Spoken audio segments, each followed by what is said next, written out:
নমস্কার বন্ধুরা, hour ডিমস kitchen চ্যানেলে আপনাদের আরও একবার অনেক অনেক স্বাগত। চলুন আজকে আপনাদেরকে একটি নতুন ভিন্ন ধরনের রেসিপি বানিয়ে দেখাবো, ডিম ভাপার কালিয়া। কি কি লাগছে এখানে আমরা দেখে নেব। আমরা এখানে নিয়েছি 4টে ডিম, যেটা ভালো করে আমরা এখানে ধুয়ে নিয়ে একে একে ফাটিয়ে নিয়েছি। ডিমটা কুসুমটা যাতে না একদম ঘাঁটে, ছোট ছোট পাত্রে এভাবে দিয়ে নিয়ে উপর থেকে অল্প করে লবণ দিয়ে দিয়েছি। এদিকে আমরা কড়াইতে স্ট্যান্ড বসিয়ে জল দিয়ে দিয়েছি। তার উপরে একটা থালা বা প্লেট দিয়ে এই 4টে ডিমের পাত্রকে বসিয়ে দেব।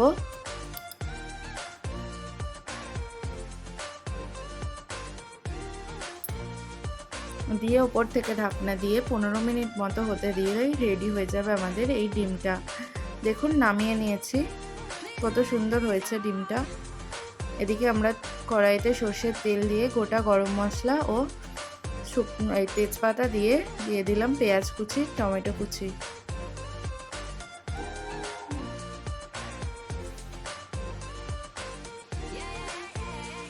একটু নাড়াচাড়া করে নেওয়ার পর অ্যাড করে দিলাম আদা রসুন ও কাঁচা লঙ্কার পেস্ট। দিয়ে দিলাম স্বাদ অনুযায়ী লবণ, দিয়ে দিলাম হলুদের গুঁড়ো, লঙ্কার গুঁড়ো। এখানে আমরা কাশ্মীরি লঙ্কার গুঁড়ো ব্যবহার করছি।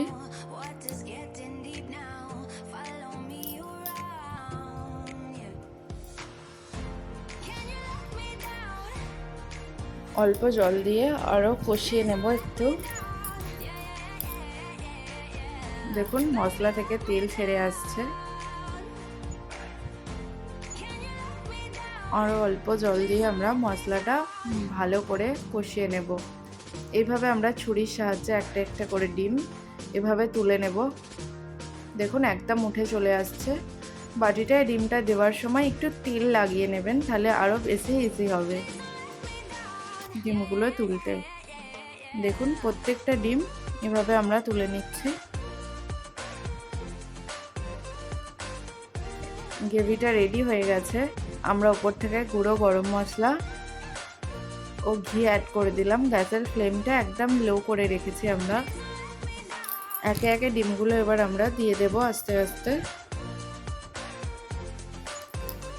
এই ডিমটা দিয়ে খুব বেশি নাড়াচাড়া করা যাবে না, তাই আমরা একদম শেষে অ্যাড করেছি। দিয়ে 2 মিনিটের মতো ঢাকনা দিয়ে রেখে রেডি হয়ে গেছে আমাদের ভাপা ডিমের কালিয়া।